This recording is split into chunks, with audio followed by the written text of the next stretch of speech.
세상의 모든 지식 언더스탠딩. 이번에는 최근에 하여튼 뭐 현대제철이 미국에 공장을 짓겠다. 뭐 그런 뉴스가 있었는데 이게 좀 골 때리는 게 요즘 철강이 그렇게 어렵다면서요? 막 남아돈다고 그러던데. 뭐 설비를 많이 만들어 놔서 그렇기도 하고. 뭐 중국 때문에 그렇다는 얘기도 있고 엄청 뭐 남아돌아서 지금 뭐 공급 과잉이 문제라고 하는데 미국은 무슨 별나라냐? 미국에서는 왜 공장을 짓느냐? 뭐 그런 얘기도 있고. 현대제철이 미국 간다고 하죠? 네, 그래서 요 뒷배경에 대해서 또 철강의 아들로 돌아온 네, 철든 기자.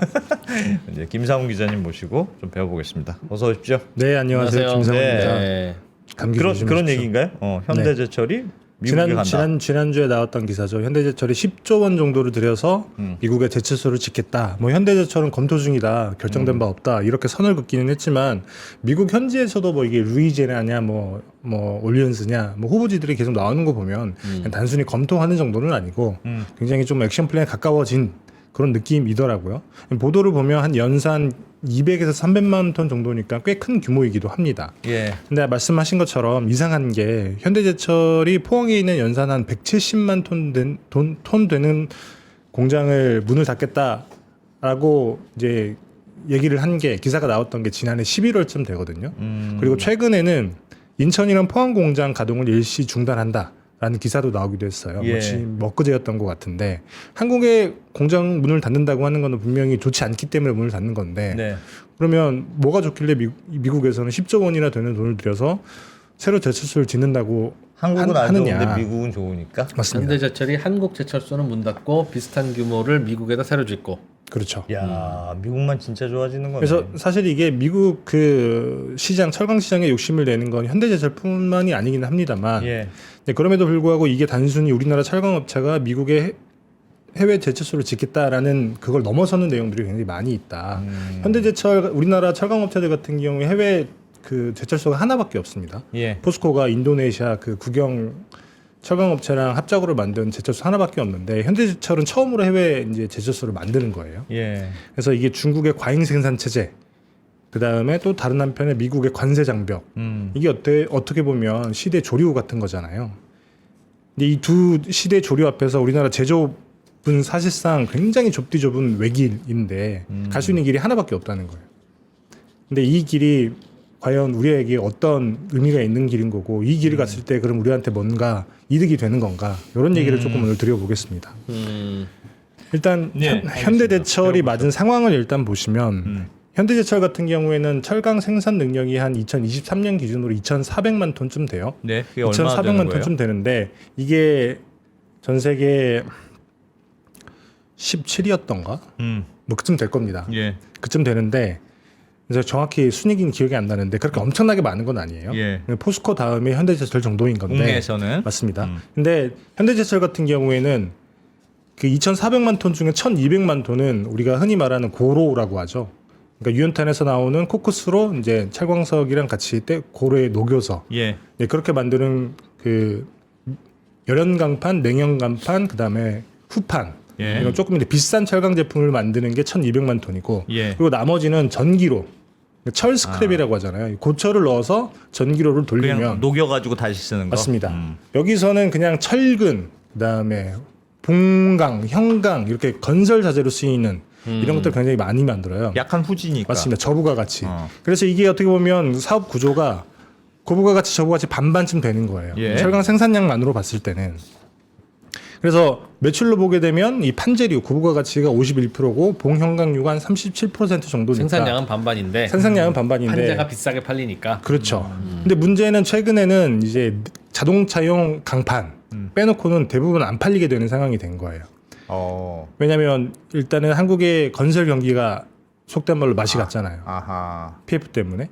그래서 이게 봉형강유, 철근 이쪽에서는 매출이 계속 줄어듭니다. 그래서 예. 2022년에 매출이 10조였는데 2023년에는 9조 정도로 줄었고 올해 3분기 누적 기준으로 6조 정도밖에 안 된대요. 야. 굉장히 많이 준 거죠. 이렇게 건설 쪽에 봉형강유만 그러냐? 지난해 7월에 현대제철이 산업부 무역위원회에 중국산 후판에 대해서 반덤핑 조사를 해달라라고 이렇게 요청을 했습니다. 예. 그게 뭐냐면 우리나라 제조업 중에 그나마 호황인 게 조선업 하나밖에 없잖아요. 근데 봤더니 국내 철강업체들 후판 매출은 오히려 줄어들어요. 그 이유가 중국산 뭐냐면 쓰느라고? 중국산 후판이 가격이 너무 싸니까. 중국산 후판의 가격이 톤당 한 70만 원 정도 한다고 해요. 근데 우리 국내산은 90만 원 정도니까 야. 사실 조선업체 입장에서는 당연히 70만 원 된 후판을 가져다 쓰겠죠. 근데 그러하다 보니까 사실 후판도 안 좋아. 그 다음에 봉용 강류도 좋지 않아. 예. 근데 그러면 남아 있는 게 사실 자동차용 강판 요거 하나밖에 없는데 2,400만 톤 중에 한 500만 톤 정도를 자동차용 강판을 만드는데 현대제철이 이 중에 한 400만 톤을 현대 기아차에 팝니다. 예. 현대 기아차가 잘 나가면 당연히 현대제철도 더 많이 팔 텐데 근데 보시면 알겠지만 최근에 현대 기아차가 잘 나가는 곳이 북미 시장이잖아요. 예. 북미 시장이다 보니까 사실 현대제철 입장에서는 현대 기아차가 북미 시장에서 잘 나가도 본인들의 매출은 늘어날 수 없는 그런 어떤 그 구조적인 문제가 생기는 거예요. 여튼 그래서 현대제철 영업 실적을 보시면 잠깐 슬라이드 보여주시면 네. 이게 매출이 2022년을 기점으로 계속 줄어듭니다. 물론 2024년은 조금 줄어 보이는 게 4분기가 남아있기는 합니다만 근데 영업이익 같은 경우에 2021년에 2조 정도 했었는데 이것도 많은 건 아닙니다만 올해는 지금 3분기 누적 기준으로 2천억밖에 안 돼요. 야. 굉장히 많이 어려운 수준인 거잖아요. 국내에서 별로 사가는 사람도 없고 사가는 데가 있어도 중국 걸 많이 쓰고. 맞습니다. 그래서 그래도 그래도 현대기아차가 잘 나가면 거기다 강판을 많이 팔 수 있는데 네. 잠깐 슬라이드 하나 보여드리면 북미 시장에서 현대기아차가 역대 최고 170만 대 팔았다는 기사가 나왔잖아요. 근데 이게 미국 시장 같은 경우에는 쿼터제 적용이 돼서 우리나라가 한 해 팔 수 있는 철강 제품 다 해서 263만 톤밖에 안 됩니다. 아. 이 중에 판재류가 131만 톤이고요. 뭐 여기에 열연 냉연 강판이 들어가 있는 겁니다. 근데 이 131만 톤 중에 60만 톤이 또 포스코 쿼터입니다. 그래서 나머지 70만 톤 중에 뭐 현대제철 쿼터가 있을 텐데 얼마가 되는지 정확히 파악은 안 됐습니다만 저거는 예를 들면 현대기아차 미국 공장에서 쓰는 그 철강을 보내는 그런 수요예요? 이 전체 263만 톤이요? 예. 아닙니다. 어. 이 우리나라 그냥 전체 철강 업체들이 미국에 있는 모든 철강이 필요한 사람들한테 팔 때 팔 수 있는 물량이에요. 팔 수 있는 물량이 정해져 이 중에 현대차에 가는 물량도 있는 거죠. 현대기아차에. 그래서 현대기아차가 170만 대 정도 팔았고 현대기아차가 지금 미국에 있는 공장이 연산 한 70만 대 정도니까 그리고 곧 있으면 한 30만 대 정도 되는 공장이 또 완공이 되잖아요. 예. 그럼 미국에서 한 100만 대 정도의 어떤 그 자동차를 생산할 수 있는 생산력을 갖추는데 보통 자동차 한 대 만드는데 자동차용 강판이 1톤 정도 들어간다고 해요. 예. 그러면 무조건 100만 톤을 보내줘야 되는데 현대제철이 그 미국에 있는 현대기아차에게. 근데 지금 쿼터로는 100만 톤을 보낼 수가 없습니다. 그리고 더 많이 팔린다라고 해서 더 많이 보낼 수도 없고. 그러면 미국에 진출을 안 할 수가 없네요. 쿼터가 있으니까. 그렇죠. 지금 일단 이 쿼터제이기 때문에 미국에서 현대기아차가 미국에서 잘 나가고 미국에서 그 판매량이 늘어나게 되면 예. 당연히 강판을 더 보내줘야 되는데 쿼터제 때문에 갈 수가 없기 때문에 그러면 미국에서 제철소를 만들거나 그 방법밖에 없네. 그렇죠. 아니면 미국에 있는 제철소 다른 제철소 사놓는 방법밖에 없는 거예요. 그러네요. 그러면 현대제철 입장에서는 그룹 안에 들어가 있기 때문에 예. 굳이 다른 제철소 다른 철강업체 걸 사다 쓰는 그러네. 게 손실이잖아요. 예. 그렇기 때문에 그룹 입장에서는 오히려 미국의 제철소를 만드는 게 낫겠다. 자동차 라고 공장도 판단할 어차피 수밖에 있으니. 없다는 거죠. 수요처가 정해져 있는데 만들면 돈이죠. 왜 US 스틸에서 사다 쓰? 원래 현대제철이 처음에는 포항제철에서 사다 쓰다가 야 이거 다 우리가 사다 써주는데 굳이 왜 우리가 하냐? 왜 포항제철 거 써줘? 야 우리가 제철소 하나 만들어. 그럼 어렵냐 그거? 땅 메워가지고 만들었다. 땅 그래서 메워가지고. 현대제철 만든 거예요. 자동차 강판 그 쓴다고. 그래서 그때 포항제철이 야 자동차 팔리는 놈들은 지들이 또 만들고 그 뭐 아파트 짓는 놈들은 또 지들이 제철소 만들고. 그럼 뭐 우리도 자동차 만들어? 포스코 자동차 한번 타보실래? 되게 그래서 그 분위기 묘했었어요. 뭐 돈만 되면 자기가 만들면 어떡하냐고. 그리고 더더군다나 한국에서 만들어서 보내게 되면 예. 어쨌든 운송비도 따로 들잖아요. 그러면 이 운송비도 현대기아차가 내든 현대차가 내든 이 운송비도 로스가 생기는 건데 네. 그럴 바에는 미국에서 이해됩니다. 생산을 하는 네, 것이 낫다는 왜 거죠. 그런지는 알겠어요. 그리고 미국이 또 사실 철강을 가장 비싸게 팔 수 있는 시장이기도 합니다. 비싸요, 미국이? 쿼터제로 다 막아놨기 때문에 싼 것들이 못 들어오는 거예요. 뒤에 조금 자세하게 설명을 드리겠습니다만. 예. 그래서 이렇게 비싸게 팔 수 있기 때문에 간다. 첫 번째. 비싸게 더 많이 팔 수 있기 때문에. 그리고 두 번째는 더 싸게 만드는 것도 가능합니다. 철강을 만드는 방법이 두 가지라고 말씀드렸잖아요. 네. 고로, 그다음에 전기로. 네. 근데 그 첫 번째 고로 같은 경우에는 유연탄으로 코쿠스를 만들고 코쿠스랑 그 산화철, 철광석을 같이 태우기 때문에 예. 이산화탄소가 엄청 많이 나오잖아요. 네. 근데 전통적인 방식. 요거는 새로 짓는 거는 사실 쉽진 않아요. 예. 그래서 보도된 바로는 그 현대제철이 짓겠다라고 하는 게 전기로입니다. 전기로. 그러면 그 자동차용 강판을 아니요. 공장을 쓰는 게 아니네. 근데 전기로인데 자동차용 강판을 만드는 전기로를 쓰는 거예요. 한국에서처럼 그냥 단순히 철 스크랩을 넣어서 하는 게 그다음에 아니고? 그쵸. 건설용 자재를 만드는 게 아니라 이게 환원철이라고 해서 철 스크랩보다 철의 함유량이 훨씬 더 높은 순도가 높은 예. 이 환원철을 갖다 집어 넣게 되면 그러면 이게 그 열연강판, 냉연강판, 자동차용 강판을 만들 수가 있는 겁니다. 전기로에서도 맞습니다. 그래서 이 전기로를 만들겠다고 하는 건데 실제로 누코라고 하는 미국 1위 철강업체인데 여기가 세계 15위쯤 되거든요. 예. 얘네가 이렇게 돈을 굉장히 많이 벌고 있어요. 그래서 제가 이 누코가 이렇게 돈을 벌고 있다길래 영업 실적을 조금 봤더니 예. 누코가 2023년 매출이 50조 원인데 현대제철이 26조 원을 쓰니까 딱 2배쯤 되잖아요. 근데 영업이익이 무려 9조입니다. 현대제철이 딱 그 8천억 할 때 매출은 2배 정도밖에 안 되는데 영업이익은 한 10배 정도 된 거예요. 예. 그만큼 굉장히 돈을 많이 벌고 있다는 거죠. 이렇게 할 수 있었던 이유가 전기 요금 때문이에요. 그때가 지난번에 대만 할 때도 한번 제가 말씀을 드렸던 것 같은데 잠깐 슬라이드 보여드리면 전기요금? 저거 산업용 전기요금이 미국이 우리나라보다 압도적으로 쌉니다. 압도적으로 싸요? 네, 이게 2023년 기준이에요. 2023년 기준이라서 우리나라도 싼 편이었죠. 근데 어떤 그 코로나 때 에너지 위기 때문에 많이 오르기도 했고, 근데 미국은 원체 워낙에 싸요. 중국이랑 미국이 거의 압도적으로 쌉니다. 중국은 1메가와트 아워당 66달러 정도밖에 안 되니까 세계에서 예. 가장 싼 산업용 전기요금 체계를 가지고 있고, 그 다음이 미국이 80.5달러예요. 산유국이니까. 맞습니다. 뭐 어떻게 방법이 없죠. 근데 대한민국 보시면 2022년 기준, 23년 기준으로 122달러 정도가 되니까 예. 미국이 우리나라 대비해서 한 70% 수준밖에 안 된다는 거잖아요. 근데 우리나라는 지난해 10월에 한 번 더 올랐죠. 그러니까 지금은 격차가 더 떨어져 있는 거고. 이제 그렇게 되면 미국에서 전기로를 만들게 되면 한국보다 훨씬 더 싸게 만들 수 있고 예. 더더군다나 거기에서도 뭐 자동차용 강판 이런 거 만들 수 있다라고 하면 사실 예. 현대제철 입장에서는 안 가는 게 바보인 상황이 되는 거죠. 그러네. 전기료도 싸고 거기서는 맞습니다. 관세로 이것저것 다른 중국산도 막아주고. 맞습니다. 제가 말씀드리고 싶던 마지막 이유가 그거예요. 사실 이미 미국 같은 경우에는 메이저 철강 업체가 없어요. 가장 큰 철강 업체가 US 스틸이 US 스틸이 전 세계 24위입니다. 옛날에 US 스틸이야 철강왕 카네기 예. 이런 걸로 다들 아시는 분들 많이 아시겠지만 굉장히 영락했죠. 그래서 지금은 전 세계 조광 능력으로 전 세계 24위 정도밖에 안 됩니다. 미국에서도 3위 정도밖에 안 되고요.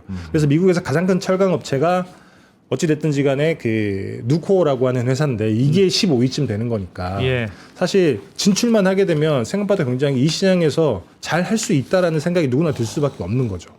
더더군다나 미국은 굉장히 다른 전 세계 어떤 글로벌 시장보다 중국산이라든지 굉장히 값싼 이런 그 철강 제품들을 관세, 쿼터제 이런 걸로 쿼터제로 다 막아놓고 막아놨어. 있기 때문에 진출해서 잘 만들기만 하면 그럼 그 미국 내에서는 철강 시장 가격도 높습니까? 굉장히 높습니다. 잠깐 슬라이드 보여드릴까요? 저도 이거 보고 너무 깜짝 놀랐는데요. 이게 공장도 가격 기준이긴 합니다만은 미국 철강 제철소에서 인도가 될 때의 철강 가격이에요. 파란색이 미국 철강 가격? 맞습니다. 이게 냉연 강판 기준인 건데 파란색이 미국 가격이고 예. 가장 밑에 깔려 있는 게 중국 가격입니다. 훨씬 높네. 그래서 지금 지난해 9월 기준으로 봤을 때 톤당 냉연 강판 코일이 2배 차이 나는 것 같은데요? 거의? 2배 정도 돼요. 와. 톤당 970달러고 미국에서는 예. 중국에서는 501달러니까 사실 물론 공장도 가격이라서 이게 뭐 유통비라든지 관세 이런 것들이 가미가 되면 진짜 시장에서는 어느 정도 가격으로 뭐 경쟁이 될지는 모르겠습니다만 이렇게 미국은 굉장히 값비싸게 철강이 거래가 되는 시장이라는 거예요. 근데 그렇다 보니까 사실 현대제철 입장에서는 비싸게 팔 수 있고 싸게 만들 수 있고 우리 수요처도 있고 모든 면에서 사실 어떻게 보면 우리가 가야 될 방향은 미국에 있구나라는 생각을 할 수밖에 없는 상황이라는 거죠. 야, 그럼 뭐 미국만 좋네. 국내는 공장 문 닫고 우리 그냥 좋은 미국으로 가자. 근데 우리가 보기에는 예전에 사실 삼성전자가 조금만 어려우면 항상 하는 얘기가 우리 본사 옮길까요? 뭐 하던 얘기 있었는데 그런 느낌이랑 비슷하네요. 잠깐 슬라이드 보여드리면 이게 냉형 간판뿐만 아니라 보시면 이게 뭐 열연 강판, 그 다음에 뭐 후판유 이런 것도 보면 미국이 압도적으로 비싸잖아요. 중국 대비해서. 그렇다 보니까 중국이 이렇게 너무 싼데 전 세계 어느 시장을 봐도 중국산이 계속 다 장악을 해가고 있단 말이에요. 근데 미국은 이거 다 막아주고 있으니까. 근데 그러면 현대전철 입장에서는 그러면 우리가 지금 대한민국에서조차 중국산 때문에 이렇게 힘든데 이거 누가 막아주? 어느 시장을 가면 중국산 걱정 없이 영업을 할 수 있느냐? 봤더니 미국밖에 없다는 거죠. 근데 채팅창에서 그런 지적은 있습니다. 미국의 인건비는 우리나라보다 훨씬 높은 거 아니냐. 맞습니다. 그러니까 당연히 더 비싸겠죠. 그러니까 이게 예를 들면 가격이 같은데 들어가는 비용이 미국 훨씬 높으면 갈 이유가 없죠. 하긴 그래도 철강은 사람 인건비보다는 설비 비용이 워낙 커서 인건비의 비중은 좀 낮을 수는 있을 거는 같네요. 그래서 사실 미국 시장에 그 탐을 내고 있는 거는 현대제철뿐만이 아니기도 해요. 아시겠지만 최근에 US 스틸 때문에 미국이랑 그 일본이 다투고 있잖아요. 예. US 스틸 같은 경우에는 말씀처럼 원래는 세계 1위 철강 업체이긴 했습니다만 이게 사실 철강 업계의 공급 과잉이라고 하는 것은 굉장히 어떻게 보면 만성적이고 누적적이거든요. 생각을 해보시면 네. 어느 나라든지 철강은 그 나라의 근간, 핵심, 뭐 산업의 쌀 이렇게 표현을 많이 하잖아요. 예. 그렇기 때문에 기본적으로 설비 자체를 넉넉하게 지어놓습니다. 각 나라별로. 모든 나라가.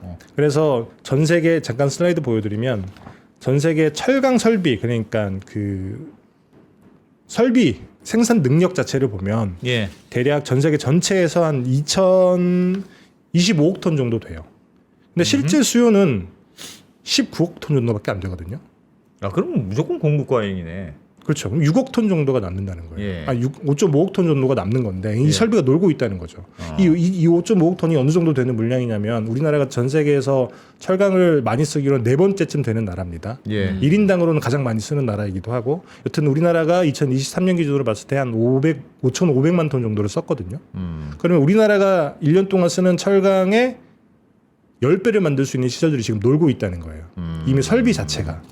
그래서 모든 나라들이 철강 설비는 이렇게 넉넉히 짓기 때문에 이런 어떤 만성적인 그 뭐랄까 공급 과잉 구조가 있는 상황에서 예.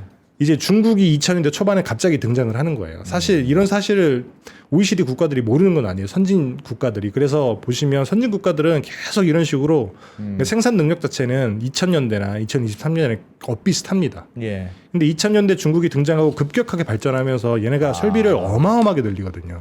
그러니까 원래도 과잉 설비였는데 원래 과잉 설비이기도 했는데 중국이 들어오면서 들어오면서 생각해 보면 모든 나라들 우리나라도 그렇지만 우리가 자급하잖아요. 예. 일본도 자급하고 옛날에 미국도 작업을 했고 사실 유럽도 작업을 했었고 그런데 중국이라고 우리가 제조업을 키우겠다고 하는데 다른 나라에서 철강을 사다 쓸 이유는 없겠죠. 예. 그러니까 당연히 설비를 많이 지을 수밖에 없는 거고. 중국도 작업하려고 했겠죠. 그렇죠. 이걸 다른 나라들이 또 막을 명분도 없었던 거예요. 예. 그렇다 보니까 2010년대 중반까지 어마어마한 공급 과잉이 있었고 그래서 이미 2016년도쯤에 한번 굉장히 큰 공급 과잉이 한번 옵니다. 예. 그래서 그때 그 G20 국가들이 부랴부랴 모여가지고 뭐 철강 글로벌 포럼이라고 하는 일종의 담합기구 같은 걸 만들어요. 그래서 우리가 조금 살살 생산하자. 그래서 보시면 아시겠지만 딱 이 무렵에 설비 능력 자체는 안 느네요. 멈추잖아요. 예. 이때 중국이 구조조정을 생각보다 많이 해요. 그래서 이미 우리가 다 시장을 먹었다고 생각을 했는지 모르겠습니다만 그래서 이때 중국도 이 구조조정에 참여를 해서 설비를 늘리지 않고 예. 딱 이런 수준으로 해오고 있던 와중이었는데 근데 이 중국이 2019년에 여기서 탈퇴를 하거든요. 이제 우리는 우리 마음대로 할게. 니네들은 니들 알아서 해라고 탈퇴를 하면서 2019년에 탈퇴를 한 것까지는 괜찮았습니다만 한 최근 들어서 잠깐 팬데믹 때 철강 가격이 오르면서 철강 업체들이 이게 그 철강 제품 가격이 올라가니까 공급망 대란 때문에 그때는 반짝 괜찮았습니다만은 엔데믹이 되면서 굉장히 어려워지기 시작한 거예요. 원래 중국 같은 경우에는 굉장히 많은 설비를 지었지만 전 세계 철강 생산량의 절반 정도를 중국이 생산을 합니다만은 쓰는 것도 절반 정도 생산을 해요.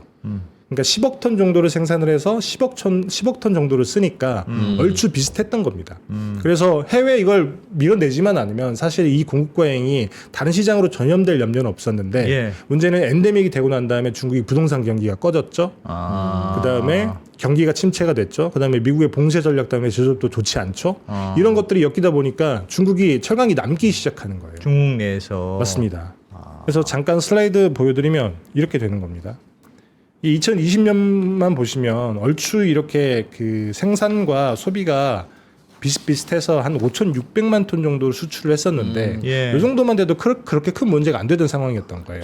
저 두 그래프 사이 격차가 벌어졌고 격차가 이게 막대 그래프인데 2023년을 보시면 이게 1억 2,300만 톤 정도 됩니다. 이게 숫자로 보면 그렇게 많이 안 많은 것처럼 보일 수 있습니다만 예. 1억 2,300만 톤 정도라고 하면 전 세계 2위인 인도가 1억 3천만 톤 정도를 쓰거든요. 야 나라 하나 인도 하나 맞습니다. 쓸 만큼 남는다. 인도가 쓰는 만큼의 철강이 다른 나라로 이렇게 수출이 된다라고 하면 더더군다나 예. 그렇게 싼 가격으로 수출이 된다라고 하면 당연히 시장이 남아나질 않겠죠. 근데 그렇다 보니까 일본 제철을 비롯하여 뭐 우리나라 포스코 그다음에 유럽에 있는 아르셀로미탈 이런 업체들이 굉장히 급격하게 실적이 나빠지기 시작했던 겁니다. 그래서 사실 일본 제철 같은 경우에도 US 스틸을 살려고 했던 이유가 우리가 저기다 제철소를 그냥 짓지 말고 쟤를 사서 하면 훨씬 더 낫겠다 싶어가지고 인수를 하려고 아니 했던 근데 거죠. 들어보니까 미국은 중국에 우리나라 철강도 쿼터제로 함부로 못 들어오고 중국 철강도 막고 있고 네. 그래서 철저히 막으니까 자국의 US 스틸을 쓰거나 아니면 우리나라 현대제철처럼 들어와서 그냥 아예 만들거나 그런 비싼 걸 선택을 쓰거나. 그런 선택을 하는 거잖아요. 네. 근데 우리나라도 그럼 네. 그러니까 현대제철이 국내 공장은 문 닫고 미국 공장을 만든다는 거 아닙니까? 그렇죠. 그러면 우리나라도 중국 철강을 막아줘야 공장이 안 나가고 국내에서 공장을 돌리지. 우리는 중국 철강이 들어와서 국내는 가격이 싸고 그럼 다 나가죠. 근데 말이 물론 쉽습니다. 뭐 이것도 단점이 있겠습니다만. 되게 말이 쉬운 건데 미국이니까 그렇게 할 수 있는 거지 우리나라 가능할 거라고 생각하십니까? 아 김상훈 기자 진짜 점잖습니다. 좀 더 심한 표현도 가능했을 텐데, 그래도 그때 제가 한번 말씀드렸던 것 중에 하나가 2011년도였나요? 그 네. 센카쿠 열도 분쟁 때 그때 하루 만에 일본이 항복했잖아요. 예. 여기 그렇지. 중국이라고 하는 나라는 그래 니들이 우리 거 막았어? 그럼 한번 해보자라고 하면 우리가 이길 수 있는 방법이 없습니다. 미국이나 되니까 그게 가능한 거지. 우리나라 큰일 났다. 다 나가야 되겠다 이제. 그래서 사실 이 두 가지 조류를 보게 되면 지난번에 제가 석유화학 관련해서도 중국의 과잉 생산 체제 때문에 우리나라 석유화학 업체들이 굉장히 힘들다라는 말씀을 드렸잖아요. 근데 중국의 과잉 생산 체제 때문에 우리나라 수출 기업들이 전 세계 어느 시장에서도 이제 자리를 잡기가 힘들어진 상황에서 갈 수 있는 곳이라고는 선택할 수 있는 길이라고는 미국 가서 공장 짓는 것밖에 없어요. 근데 그렇기 때문에 우리 입장에서는 이게 어찌됐든지 간에 중국의 과잉 생산 체제를 우리가 어떤 방식으로는 극복을 해야 되는데 그 방법이라고 하는 게 미국이 스스로 지키고 있는 그 시장에 진출해서 공장을 짓는 것밖에 없다라고 하면 그러면 우리나라는 일자리도 보내야 되죠. 그다음에 부가가치 그걸 만들면서 생기는 부가가치 이런 것도 다 보내야 되는 거예요. 그럼 우리나라는 사실 현대차 입장에서는 아주 합리적인 선택이고 되게 경제적인 선택이 될 수 있겠습니다만 나라 전체적 국민 경제적으로 봤을 때는 굉장히 피해야 되는 선택을 불가피하게 할 수밖에 없는 상황이 계속 연달아 오고 있다는 거죠. 이런 상황을 어떻게 극복을 해야 될까? 사실 이 취재를 하면서 뭐 답이 사실 뭐 어떻게 방법이 없겠더라고요. 방법이 없고 우리 그냥 나가는 거밖에 없습니까? 현대제철은 사실 딱히 방법이 없잖아요. 물론 당연히 국내에서 노조도 반대를 할 테고 그것 때문에 당연히 정치권에도 시끌시끌할 수 있는 이런 문제들이 남아 있습니다만 그럼에도 불구하고 사실 현대제철 입장에서는 선택지가 없어요. 국내에서는 어쨌든 철근, 철강 이런 것들은 당연히 안 되고 후판 중국산에 밀렸고 그러면 본인들이 잘할 수 있는 것들을 선택을 해야 되는데 그거는 미국에 있고 시장이 근데 여기서는 쿼터제 때문에 막혀 있어서 갈 수가 없고 뭐 쿼터제가 풀릴 수는 있습니다. 근데 예를 들면 트럼프가 취임을 하고 난 다음에 쿼터제를 풀 수는 있는데 근데 트럼프는 관세를 올린다고 했잖아요. 예. 근데 그렇게 되면 여기서 만들어서 보낼 수는 있지만 거기서 비싼 철강을 가져다가 자동차를 만들어야 되고 그럼 자동차 가격이 오르지 않겠습니까? 그럼 잘 나간다고 하는 현대기아차가 미국 시장에서 뒤로 물러날 수가 있는 그런 문제가 생기는 거예요. 한국에서 철강을 사갖고 가면 그렇죠. 20%가 20%가 붙게 되면 당연히 비싸질 수밖에 없다는 거죠. 알겠습니다. 그래서 뭔가 요렇게 하나 둘씩 자꾸 나가게 되는 일들이 앞으로 보게 될 것 같은데. 그래서 저는 사실 이 두 가지를 한꺼번에 우리가 하나씩 도파할 수 있는 건 아닌 것 같고 뭔가 우리가 찾을 수 있는 해법을 찾아야 되는 것 같기는 한데 예. 그렇지 않으면 계속 이런 상황들이 반복이 되겠죠. 예를 들면 화학산업 같은 경우에도 뭐 예를 들면 롯데케미칼이 어렵다라고는 하지만 롯데케미칼의 미국 루이지애나 공장 같은 경우에는 거기는 에탄이 굉장히 싸서 예. 거기는 또 굉장히 장사가 잘 된다라고 얘기하시는 분도 있더라고요. 근데 그런 방식으로 이제 중국에서 격리가 돼 있는 시장을 찾아야 되는데 그 시장은 미국 하나밖에 없고 근데 미국 시장에 진출을 하려면 가서 공장을 지어야 되고 그럼 계속 악순환이 반복이 트럼프의 계획대로 되는 거군요. 그렇죠. 트럼프의 계획대로 되고 중국의 계획대로도 되는 거고. 우리는 어떡하지? 그럼 점점 이제 수출이 안 될 텐데 그죠? 그렇죠. 맞습니다. 철광석 수입도 안 하겠지만 우리는 수출이 안 되는 수출도 거죠. 안 되는 거. 철광석 석탄 수입해서 철 만들어서 자동차 만들어서 팔던 나라니까 수입도 줄고 수출도 줄고 그나마 일거리도 줄고 철강 산업은 조금 다행인 게 어쨌든 우리나라 철강 산업의 주축은 포스코잖아요. 예. 포스코 같은 경우는 고부가 가치 제품을 많이 만들고 있어서 중국 제품이 조금 밀려 나오지 않는 시장, 예. 싼 중국산 제품이 밀려나지 않는 시장에서 조금 자리를 잡고 있어서 조금의 시간이 있을 것 같다는 생각은 저는 들더라고요. 다만 이것도 시간 문제이겠죠.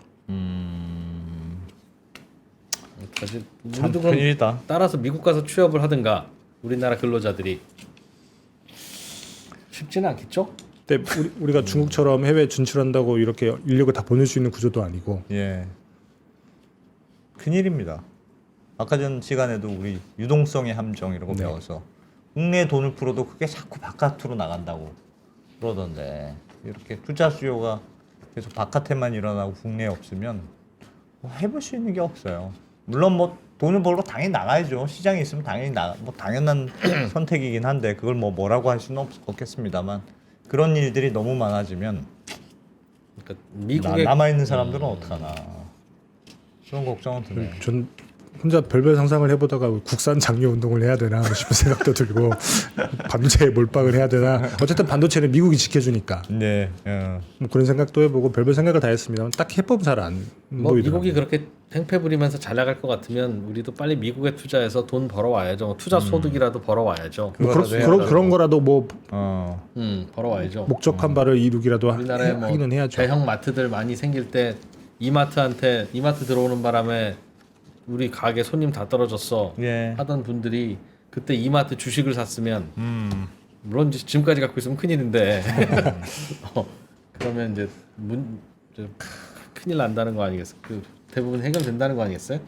뭐 그것도 해야 되고 해외 취업도 해야 되고 해외 투자도 해야 되고 좀 더 우리 스스로가 더 글로벌화 되는 거 방법이 없는 것 같아요. 그렇죠. 근데 일단은 시장이 이미 이렇게 되는 걸 국내는 어쨌든 제조업 기반 경제가 꾸려져 있는 건데 이 부분 하나씩 덜어낸다고 하면 내부적으로 고통이 있을 수밖에 없다는 거죠. 알겠습니다. 관세를 물고도 가서 경쟁력이 있을 만큼 인건비가 싸줘야 되는데 그렇지도 않고 쉽지가 답이 잘 없어요. 근데 어떻게 국내 주식을 삽니까? 그 국내 주식 잘 안, 저도 요즘 잘 못 사요. 그래서 국내 주식을 사려고 그러면 주춤주춤하게 되더라고요. 그게 저만 그러겠습니까? 굉장히 많은 분들이 그러니까 국내 주식 진짜 놀라요. 그러니까 아까 전에 미주은행 변정규 전무님 말씀하신 것처럼 주식이 안 오르는 게 진짜 심각해. 그러니까 그게 더 악순환의 고리로 가는 것 같아. 그러니까 더 안 사. 그러니까 더 투자도 안 하고. 다 해외만 보니까 큰일입니다. 기업도 투자자도 전부 다 미국만 보고 맞습니다. 있으니. 그거 2년 전부터 큰일이라고 그랬는데 오늘 갑자기 감동 먹어가지고 그럼 어떡해요? 2년 전부터 지금 더 심해지니까 갈수록 더 심해지니까 2년 전만 해도 이 정도로 생각하지는 않았어요. 답이 없을지도 모른다. 네. 네, 임상우 기자님 잘 들었습니다. 고맙습니다. 네, 감사합니다.